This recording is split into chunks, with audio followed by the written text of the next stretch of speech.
I showed up on Christmas, but my son said, "Sorry, I think you've got the wrong house." Shocked, I walked away. Minutes later, he called, "Relax, Mom. We just wanted some peace." I said, "I get it." But he forgot to hang up. "She really thinks the money she sends every month buys her a seat at the table," I heard. I canceled the automatic transfers. The next morning, 25 missed calls. Imagine a moment so crushing, so utterly soul-destroying, that it feels like the very air is violently ripped from your lungs. One second you're breathing, the next, you're drowning in plain sight.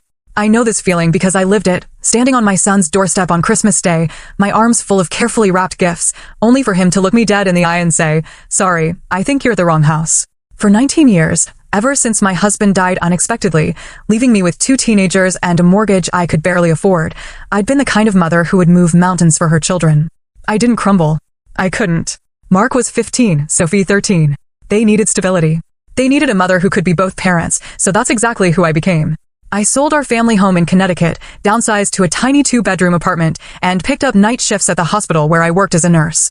I cut my own hair, learned to fix the plumbing myself, and drove the same beat-up car for 12 years. Why? Because every single spare penny went straight into their futures. I desperately wanted them to have all the opportunities their father and I had dreamed of giving them. And you know what? They did well. I'll give them that. Mark graduated from NYU with a business degree, married his college sweetheart, Elaine, and landed a great job with a financial firm in Boston. Sophie followed suit, graduating from UConn before moving to Chicago for a marketing position. I was so incredibly proud. So proud that, honestly, I didn't even mind that they rarely called, that my birthdays often went unacknowledged, or that invitations to visit were few and far between. They're busy building their lives. I'd tell my sister Diane when she'd question their absence. That's what we raised them to do. But at 58, after 33 years of motherhood, I was just tired. Tired of being an afterthought. Tired of the thinly veiled obligation in their voices when they did call. And utterly exhausted from sending checks every single month to help with their mortgages, their car payments, their daycare costs. Money I could have been putting toward my own retirement. Money that was never, ever acknowledged, except maybe with a quick, impersonal text, "Got it. Thanks." Still, I persisted. Because that's what mothers do, right? We give and give until there's nothing left. This past December, something in me shifted. I made a decision. I was going to spend Christmas with my grandchildren. Mark and Elaine had 2 beautiful children, Emma, 6, and Noah, 4, whom I'd only seen a handful of times. Sophie was expecting her first child in March. I wanted to be a real part of their lives, not just a signature on a card or a voice on the phone. I called Mark in early December, my heart absolutely racing as I rehearsed what to say. "Mom," he answered, sounding so distracted. I could hear the hum of his office in the background. "Hi, sweetheart. I won't keep you. I just wanted to know if I could come for Christmas this year. I'd love to see the kids open their presents." There was a pause, then the sound of a door closing. When he spoke again, his voice was lower. "Christmas? I don't know, Mom. Elaine's parents are coming, and we don't have a lot of space. I could stay at a hotel." I offered quickly, desperate. I wouldn't be in the way. Another pause. "Let me talk to Elaine and get back to you." He never did. After a week of agonizing silence, I called again. This time, it went straight to voicemail. I left a message, my voice carefully steady. "Mark, it's Mom. I was just wondering if you'd had a chance to talk to Elaine about Christmas. I found a reasonable hotel nearby. Call me back when you can." 3 days later, I received a text. Just 4 words. "Christmas is fine. Dinner at 3. No hotel needed. You can have the guest room." I was elated.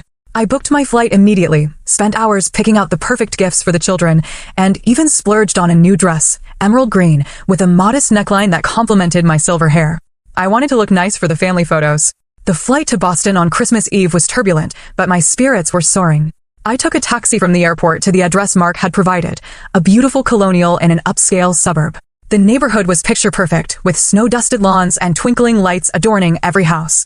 I couldn't help but feel a surge of pride. My son had really done well for himself.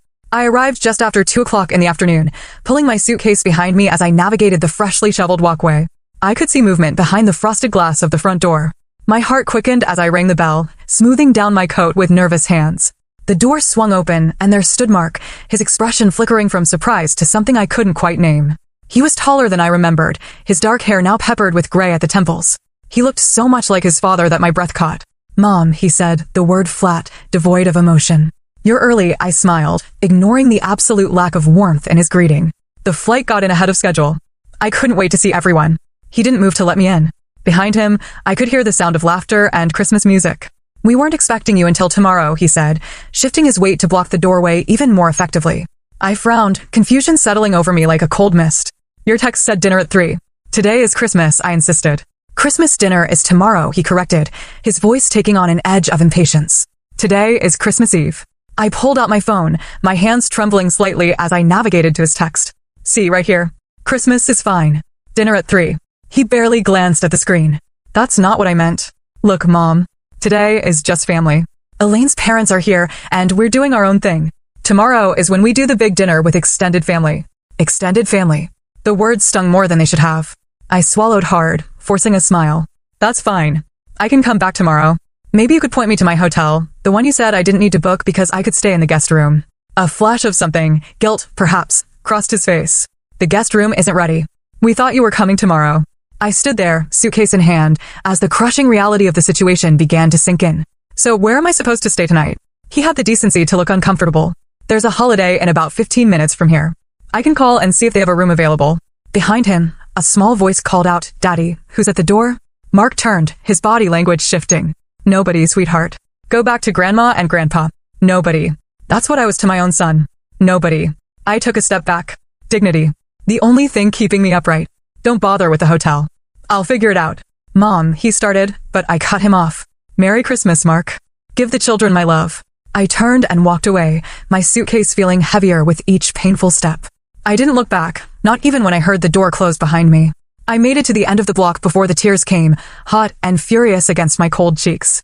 It was there, sitting on a bench at a bus stop, that I decided I wouldn't go to a hotel. I would come back tomorrow as planned. Perhaps there had been a genuine misunderstanding. Perhaps tomorrow would be different. It wasn't. When I returned the next day, at precisely 2:45 p.m., dressed in my new emerald dress with arms full of gifts, Mark opened the door and uttered those unforgivable words. Sorry, I think you're at the wrong house. For a moment, I thought he was joking. Some cruel prank that would end with laughter and apologies. But his eyes were cold, unfamiliar. Behind him, I could see a Christmas tree surrounded by presents, a table set for dinner, and the back of Elaine's head as she arranged something on the sideboard. Mark, I said, my voice barely audible. It's me. It's Mom. He didn't flinch. I think you have the wrong address. There's no Mark here. And then he closed the door. I stood there frozen as the world tilted on its axis. This couldn't be happening. Not to me. Not after everything. I was halfway down the walkway when my phone rang. Mark's name flashed on the screen. I answered, a flicker of desperate hope fluttering in my chest. Mom. His voice was different now. Casual. Almost amused. Sorry about that. Elaine's parents are super traditional, and they don't know about, the financial arrangement we have. We're trying to keep things peaceful. Financial arrangement? I repeated, the words foreign on my tongue. Yeah, the monthly support. Look, why don't you head back to your hotel? I'll call you tomorrow when things calm down. I don't have a hotel, Mark. I came here to spend Christmas with my family. He sighed, the sound grating against my ear. Mom, I can't do this right now. Just give us some space, okay? We'll figure it out later. I don't understand, I whispered, my voice breaking. What did I do? Nothing. It's not. Look, I've got to go. Dinner is almost ready. Mark, relax. Mom, we just want some peace. I took a deep breath, my entire body shaking. I understand. I was about to hang up when I heard it. Mark's voice, slightly muffled, as if he'd pulled the phone away from his face, but hadn't yet disconnected. She thinks that money she sends every month buys her a seat at the table. The phone slipped from my hand, landing with a soft thud in the snow at my feet. I stared at it for a long moment before slowly bending to retrieve it. The call was still active. I ended it with a trembling finger. She thinks that money she sends every month buys her a seat at the table. The words echoed in my head as I made my way back to the main road, dragging my suitcase through the snow. They echoed as I hailed a taxi. They echoed as I checked into the Holiday Inn and sat on the edge of the bed, still clutching my purse with white-knuckled hands. And they were still echoing late that night when I opened my banking app and, with a sense of calm I hadn't felt in years, canceled the automatic transfers to both my children's accounts. I slept surprisingly well that night. No tears, no second-guessing, just the heavy, dreamless sleep of someone who has finally put down an unbearable burden. When I woke the next morning, my phone showed 25 missed calls, 15 from Mark, 10 from Sophie. There were dozens of text messages, each more frantic than the last. Mom, the transfer didn't go through. Is everything okay? Mom, I need that money for Noah's daycare payment. Please call ASAP. What the hell, Mom? I'm about to be late on my mortgage. Call me now. I scrolled through them dispassionately, as if reading messages meant for someone else. Then I silenced my phone, placed it on the nightstand, and went to take a long, hot shower. As the water cascaded over me, I made a decision. I was done. Done being used. Done being invisible, except when my checkbook was needed. Done putting my life on hold for children who saw me as nothing more than an ATM. I dressed methodically in the clothes I'd packed for Christmas dinner, applied makeup with a steady hand, and styled my silver hair in soft waves. In the mirror, I looked different somehow. Lighter. The constant worry that had etched itself into my features over the years seemed less pronounced. At the hotel reception desk, I extended my stay for 3 more days. I needed time to think, to plan. Then I walked to a nearby cafe, ordered a cappuccino and breakfast, and pulled out my tablet. For years, I dreamed of traveling, but I always found reasons not to. The children might need me. The money could help them instead. It wasn't safe for a woman my age to travel alone. All excuses that had kept me tethered to a life that had slowly drained me. Now, with surprising clarity, I booked a one-way ticket to Bangkok, departing in 2 days. Thailand had always fascinated me with its temples and vibrant street life. From there, I could make my way through Southeast Asia at my own pace. The thought sent a thrill through me, a feeling I barely recognized as excitement. My phone continued to vibrate on the table. This time, it was Sophie, her name flashing insistently on the screen. After a moment's hesitation, I answered. Mom, finally. What's going on with the transfers? Mark said his didn't go through either. No greeting. No, how are you?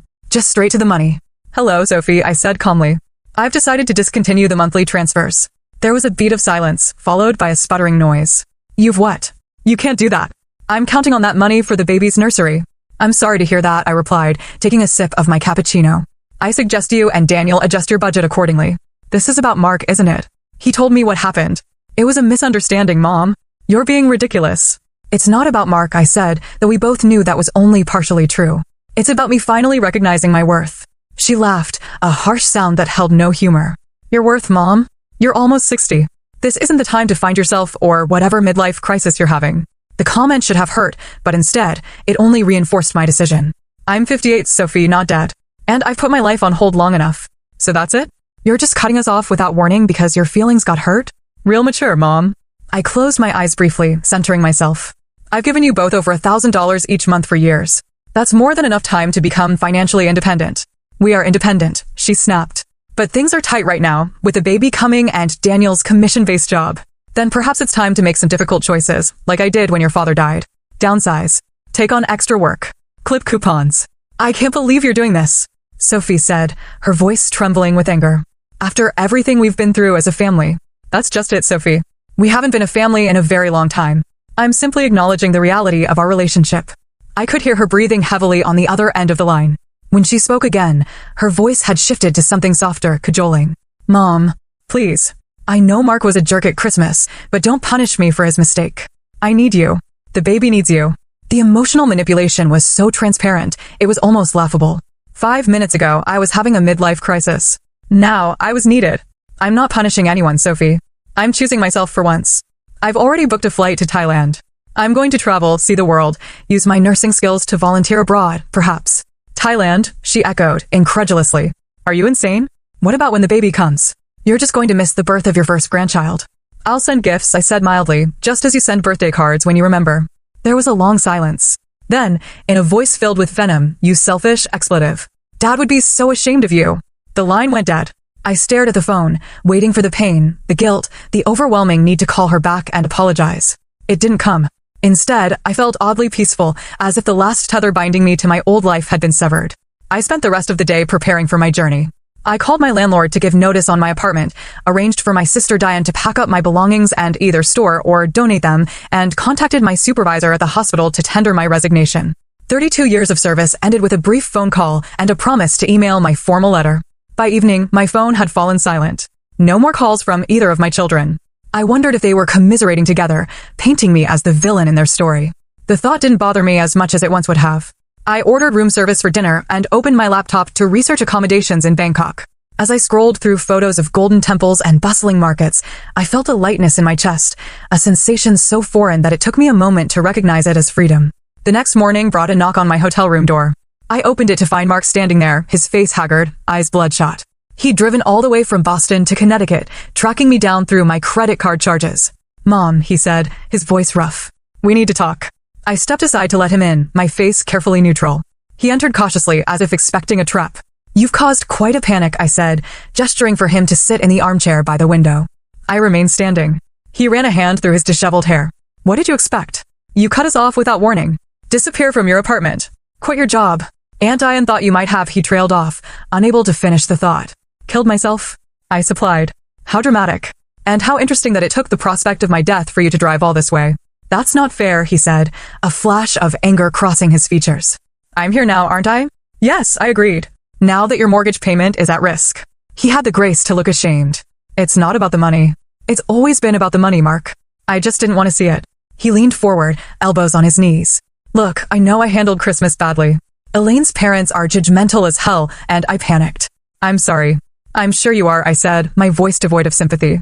But this isn't just about Christmas. This is about years of being an afterthought, of being valued only for what I could provide. That's not true, he protested weakly. Isn't it? When was the last time you called me just to chat? When was the last time you invited me to visit without me having to ask? When was the last time you thanked me, really thanked me, for everything I've sacrificed for you? He had no answer. I moved to the mini fridge, pulled out 2 water bottles, and handed one to Mark.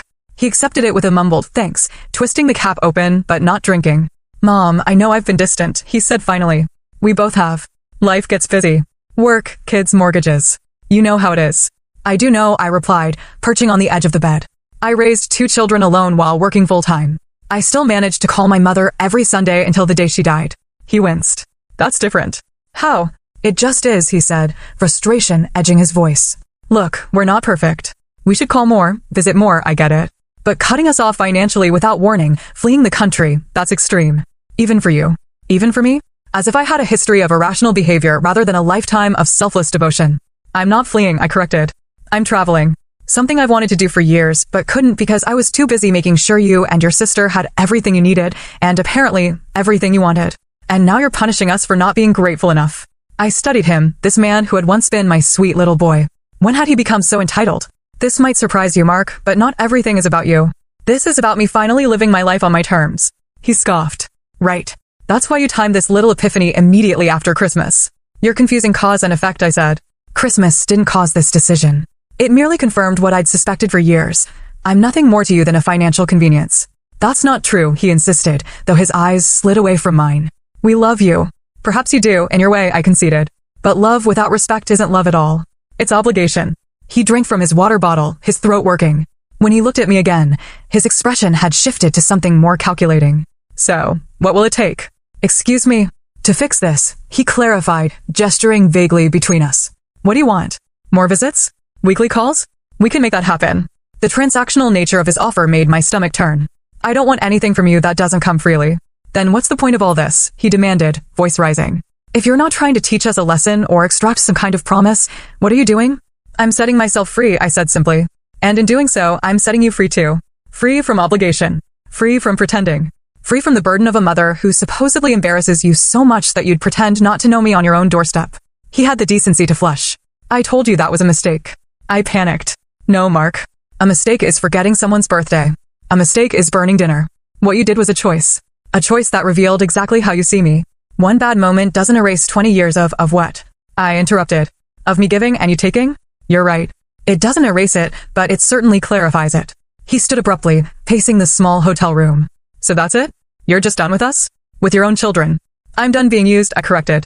If you and Sophie want a relationship with me, a real one, based on mutual respect and affection, I'm open to that. But it won't include financial support, and it won't be on your terms alone. And if we don't agree to your conditions, they're not conditions, Mark. They're boundaries. And if you can't respect them, then yes, I suppose I am done. He stared at me as if seeing me for the first time.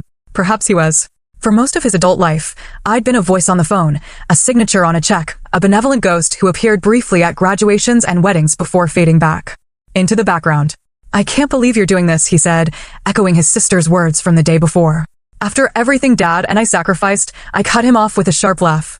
Your father has been dead for 19 years. What exactly have you sacrificed, Mark? Please enlighten me. He opened his mouth, then closed it again. We both knew the answer was nothing. That's what I thought, I said, rising from the bed. I think it's time for you to go. Mom. I have a flight to catch tomorrow, and I still have preparations to make. He didn't move. You're really going through with this? Thailand? Yes. For how long? I don't know, I admitted. As long as it feels right. Maybe a month, maybe a year. And the house? Your job? Your life. I've given notice on my apartment. Diane will handle my belongings. As for my job, I've worked at the same hospital for over 3 decades. I think I've earned a break. His face hardened. And the money? Our money. There it was. The real reason for his visit, laid bare at last. There is no our money, Mark. There never was. There was my money, which I chose to share with you. I'm now choosing differently. We have obligations, Mom. Mortgages, car payments, Emma's private school tuition, Noah's therapy sessions. All choices you made, I pointed out. Choices that you'll now have to fund yourself, like every other adult in the world. He ran a hand over his face, desperation creeping into his expression. We can't just rearrange our entire financial lives overnight. We need time to adjust. You've had years to adjust, I said. Years of knowing those transfers wouldn't last forever. What did you think was going to happen when I retired? I don't know. I didn't think about it, he burst out. Is that what you want to hear? That we took you for granted? Fine, we did. I'm sorry, but you can't just, I can, I said quietly. And I have. We stared at each other across the room, the distance between us far greater than the few feet of hotel carpet. In his eyes, I saw the slow realization that he'd lost. That no amount of arguing or guilt-tripping would change my mind. What am I supposed to tell Sophie? He asked finally. Whatever you like. The truth might be refreshing, but I won't hold my breath. He picked up his coat from where he'd draped it over the chair. You know she's pregnant. The stress of this, it's not good for her or the baby. One last attempt at manipulation. I almost admired his persistence. Sophie is a grown woman with a husband and a medical degree. I'm sure she can manage her stress appropriately.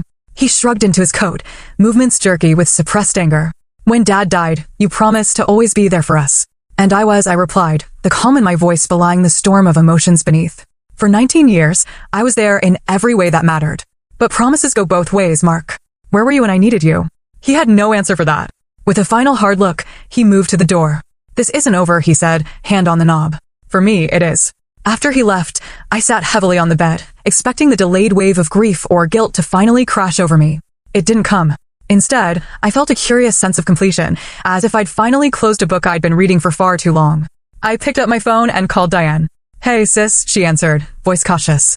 How are you holding up? Better than expected, I said truthfully. Mark found me. I know. He called me in a panic yesterday. I hope you don't mind that I told him where you might be. It's fine. It was a conversation that needed to happen. There was a pause, and nothing's changed. I'm still going to Thailand tomorrow. She exhaled slowly. I have to say, Ruth, you've surprised me. I never thought you'd actually go through with this. Neither did they, I said, a hint of grim satisfaction in my voice. That was their mistake. They're devastated, you know. Sophie called me crying for an hour last night. About the money or about me? Diane's silence was answer enough. That's what I thought, I said. How are you coming with the apartment? I've started boxing up the essentials. The lease breaks at the end of next month, so we have some time. What do you want me to do with it all? Keep what you want. Donate the rest. I'm traveling light from now on. Ruth, she said hesitantly, are you sure about this? Traveling alone at our age. I was sure enough to raise 2 children alone, I reminded her. I think I can manage a trip to Thailand. It's not the same thing. No, I agreed. This will be much easier. She laughed, despite herself. You know, I'm almost envious. While you're exploring temples in Bangkok, I'll be watching the prices at Target with Gerald. You could come, I suggested impulsively. Not right away, but maybe in a few months. We could meet in Vietnam or Cambodia. There was a pause, filled with possibility. I'll think about it, she said finally. Gerald might need some convincing, but I'll think about it. After we hung up, I returned to my packing. Each item I placed in my suitcase felt like another step toward freedom. I was traveling with just enough clothes for various weather, comfortable shoes, my medication, and a tablet loaded with books I'd been meaning to read for years. I'd also transferred a significant portion of my savings, money I'd been putting aside for emergencies, which had usually meant my children's emergencies, to a travel account. The rest would remain untouched, growing steadily for my eventual return, whenever that might be. As evening fell, I ordered my last American meal for a while, a cheeseburger and fries from the hotel restaurant, and ate it while watching the sunset through my window. My phone remained silent. No more calls from Mark or Sophie. Perhaps they'd finally accepted the new reality. More likely, they were plotting their next approach. It didn't matter. By this time tomorrow, I'd be thousands of miles away, beginning the next chapter of my life without obligation, without guilt, without the constant drain of one-sided love. For the first time in decades, I was putting myself first, and it felt like waking up after a very long sleep. Bangkok greeted me with a wall of humid heat and a cacophony of sounds, honking taxis, vendors calling out to tourists, the musical lilt of Thai conversation. After 22 hours of travel, I should have been exhausted, but adrenaline carried me through customs and into a taxi bound for the small boutique hotel I'd booked in the Sukhumvit district. The driver chatted amiably in broken English, pointing out landmarks as we navigated the congested streets. I nodded and smiled, my mind still adjusting to the reality that I was actually here, halfway around the world from everything familiar. My phone had been silent since I'd left American airspace. I'd sent Diane a brief message letting her know I'd arrived safely, but otherwise maintained radio silence. There was something liberating about being unreachable, about letting the distance between me and my old life expand with each passing hour. The hotel was a charming 6-story building tucked away on a quiet side street. My room was small but elegant, with a balcony overlooking a courtyard filled with tropical plants. I showered away the grime of travel, changed into fresh clothes, and ventured out into the Bangkok afternoon. For the next week, I lived in a pleasant haze of discovery. I visited the Grand Palace, its golden spires gleaming in the sunlight. I wandered through temples where monks in saffron robes moved in silent contemplation. I ate pad thai from street vendors and haggled for trinkets in sprawling markets. I took a cooking class and learned to make green curry from scratch. In the evenings, I sat on my balcony, sipping Ching beer and writing in the journal I'd started on the plane. Not about my children or the pain of Christmas. Those memories seem to belong to someone else now. But about the colors, sounds, and tastes of Thailand. About the elderly woman who'd shown me how to properly wrap a sarong. About the young backpacker from Australia who'd shared his table with me at a crowded restaurant and regaled me with stories of his travels through Southeast Asia. On my 10th day in Bangkok, I returned to my hotel to find an email from Sophie. The subject line read, "Urgent, we need to talk." I considered ignoring it, but curiosity won out. I opened it as I kicked off my sandals and settled onto the bed. "Mom, it's been nearly 2 weeks since you've gone on this, whatever this is. Mark told me about your conversation at the hotel. I think you're being incredibly selfish and short-sighted, but that's apparently nothing new. What is new is that my doctor is concerned about my blood pressure. The stress of your little disappearing act has put my pregnancy at risk. Daniel and I are faced with the very real possibility of complications, and the financial strain isn't helping. We're about to miss a mortgage payment, and Daniel's commission checks have been smaller than expected this quarter. I don't know what kind of point you're trying to prove, but I hope it's worth potentially harming your grandchild. If something happens to this baby because of the stress you've caused, I will never forgive you. Never. We need the support you promised us. We've built our lives around it. You can't just change the rules without warning. If you have any love left for this family, you'll reconsider this selfish decision and come home. Sophie." I read the email twice, noting the careful blend of guilt, accusation, and veiled threats. Classic Sophie. Even as a teenager, she'd been masterful at emotional manipulation. A bad grade wasn't her fault, but her teacher's. A missed curfew was because her friend needed her. There was always someone else to blame, always a reason why the rules shouldn't apply to her. And now, her unborn child had become the latest pawn in her game. I set the phone aside and walked to the balcony, gazing out at the unfamiliar skyline. The old me would have been frantic with worry, immediately transferring money and booking a flight home. The old me would have accepted the blame, apologized profusely, and resumed my role as the family safety net. But that woman was gone, left behind in a hotel room in Connecticut. I picked up my phone again and composed a reply. "Daniel, thank you for your email. I appreciate your honesty about the family situation and the acknowledgement of past behavior. I'm sorry to hear that Sophie struggled with her pregnancy and delivery, and that you've both had to make difficult financial adjustments. The same goes for Mark and his family. These are hard lessons, but necessary ones. Regarding the apartment, it's been paid through August, after which Diane will be handling the final closing of the lease. You and Sophie are welcome to use it until then, with the understanding that this is a temporary arrangement and not a resumption of financial support. Diane has a key and can make the necessary arrangements. Please understand that this gesture does not erase the past or change my decision to live my own life. I won't be returning to Connecticut in the foreseeable future. My journey has become more than a reaction to Christmas Day. It's a reclaiming of myself after decades of putting everyone else first. As for meeting Lily, perhaps someday, but not now. Not like this. When and if we reconnect, it needs to be based on mutual respect and genuine affection, not necessity or convenience. I wish you, Sophie, and Lily well. Ruth." I hit send before I could second-guess myself, then turned off my phone entirely. I needed to clear my head. I spent the afternoon at a nearby temple, finding peace in its quiet corners and the gentle smile of a Buddhist statue that seemed to approve of my choices. By evening, I'd made a decision. Thailand had been wonderful, but it was time to move on. My initial plan had been to stay in Bangkok for at least a month, but Sophie's email had tainted the city somehow. I needed a fresh start again. The next morning, I booked a flight to Hanoi, Vietnam, departing in 3 days. I'd heard the northern region was beautiful this time of year, with its limestone karsts rising from misty waters and hill tribes maintaining traditions that stretched back centuries. When I finally turned my phone back on, there were no new messages from Sophie, but there was a voicemail from Mark. His voice was tight with controlled anger. "Mom, I don't know what you said to Sophie, but she's been admitted to the hospital with pregnancy complications. Her doctor is talking about possible bed rest for the remainder of her pregnancy, which means she'll have to take unpaid leave from work. Daniel can't cover their expenses alone. This isn't a game anymore. This is your grandchild's health we're talking about. Call me back." I sat heavily on the edge of the bed, my hands suddenly cold. Was it possible? Could my actions have actually caused Sophie's condition to worsen? The familiar weight of maternal guilt pressed down on me, threatening to crush the fragile independence I'd built over the past 2 weeks.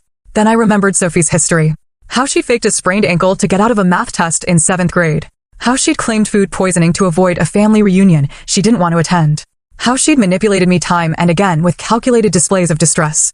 I called Mark back. When he answered, his voice was curt. Finally, "How is Sophie?" I asked, keeping my tone neutral stable. "They're monitoring her and the baby. Her blood pressure spiked dangerously high after your email." "I see," I said carefully. "And what exactly did my email say that was so shocking?" He paused. "I don't know. She was too upset to show me. Something about cutting her off permanently."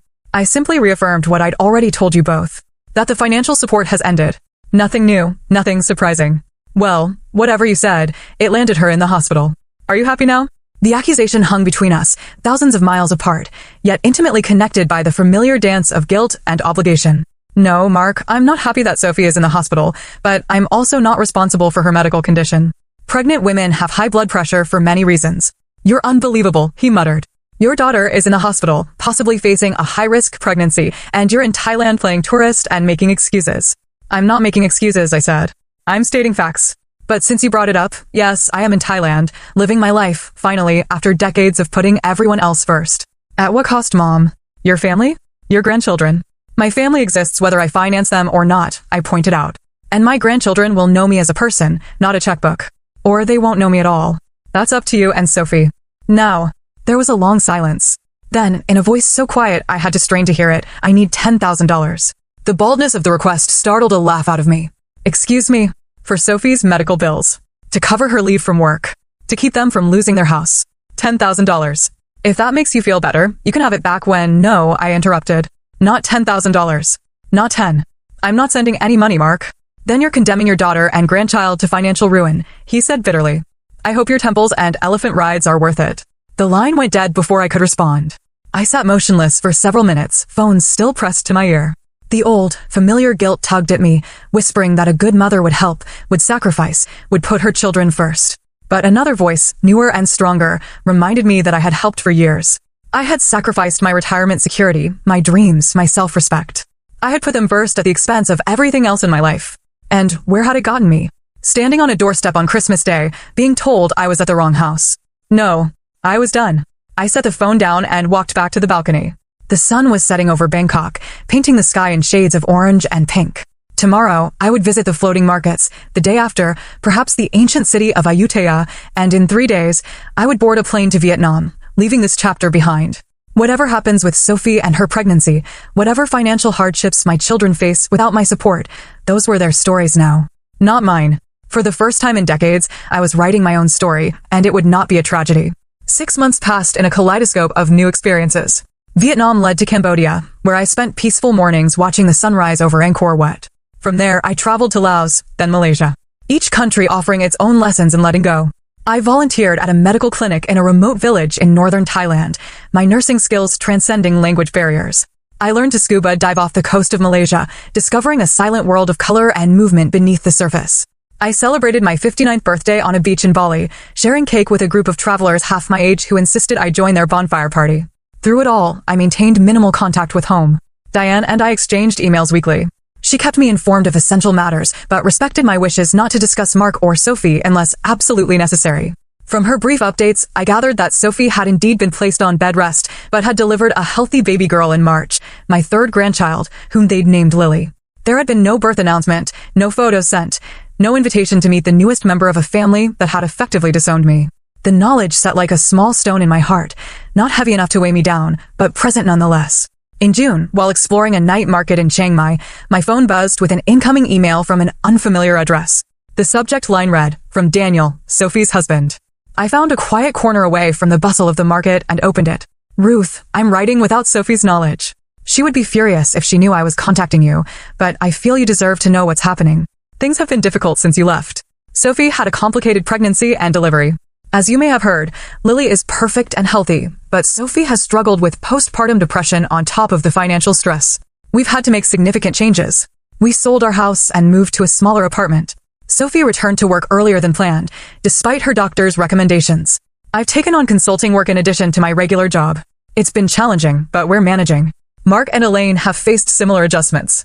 They've pulled Emma from private school and listed their vacation cabin for sale. Mark took a second job on weekends.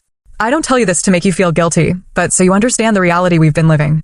The reason I'm writing is that Sophie received a job offer in Connecticut, a significant promotion that would mean financial stability for us.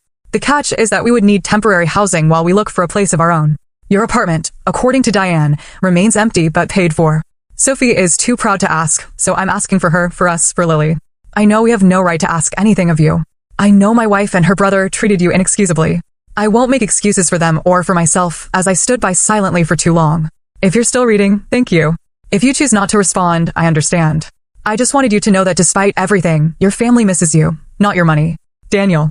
I stared at the screen, conflicting emotions churning inside me. It was the first honest communication I'd received from any of them. No manipulation, no demands, just a straightforward request and an acknowledgement of past wrongs. For a moment, I allowed myself to imagine saying yes. I could offer them the apartment, return to Connecticut, meet my granddaughter, attempt to rebuild some semblance of family. The path back to my old life stretched before me, familiar and safe. But then I remembered Christmas Day, the casual cruelty, the years of being taken for granted, the frantic calls that came only when the money stopped. Not your money, you. A beautiful sentiment, but was it true, or was this simply a more sophisticated form of manipulation? I closed the email without responding and rejoined the vibrant chaos of the night market. I needed time to think. The next morning, I sat on the balcony of my guest house, watching the city come alive below me. After careful consideration, I composed my response. Daniel, thank you for your email. I appreciate your honesty about the family situation and the acknowledgement of past behavior. I'm sorry to hear that Sophie struggled with her pregnancy and delivery, and that you've both had to make difficult financial adjustments. The same goes for Mark and his family. These are hard lessons, but necessary ones. Regarding the apartment, it's been paid through August, after which Diane will be handling the final closing of the lease. You and Sophie are welcome to use it until then, with the understanding that this is a temporary arrangement and not a resumption of financial support. Diane has a key and can make the necessary arrangements. Please understand that this gesture does not erase the past or change my decision to live my own life. I won't be returning to Connecticut in the foreseeable future. My journey has become more than a reaction to Christmas Day. It's a reclaiming of myself after decades of putting everyone else first. As for meeting Lily, perhaps someday, but not now. Not like this. When and if we reconnect, it needs to be based on mutual respect and genuine affection, not necessity or convenience. I wish you, Sophie, and Lily well. Ruth. I hit send, then closed my laptop and went to pack. My flight to Japan left that afternoon, the next leg of a journey that had no fixed destination or end date. 3 days later, I received a brief reply from Daniel, thanking me for the apartment and including, without comment, a photo of Lily. She was beautiful with Sophie's delicate features and a shock of dark hair that reminded me of her grandfather. I saved the photo but didn't respond. That night, I called Diane. They're really struggling, aren't they? I asked after we'd exchanged pleasantries. Yes, she said simply. But they're figuring it out. Sophie's job offer is legitimate, a good position with better pay. Mark's taken a financial planning course, if you can believe it. Apparently, he's become quite the budgeting expert. I laughed softly. Better late than never, I suppose. Are you having second thoughts? She asked carefully. About the money, no. About cutting them off completely, sometimes I admit it. I look at that photo of Lily and wonder if I'm punishing an innocent child for her parents' mistakes. You're not punishing anyone, Ruth. You're living your life. There's a difference. Is there? I mused. Sometimes it feels like a very fine line.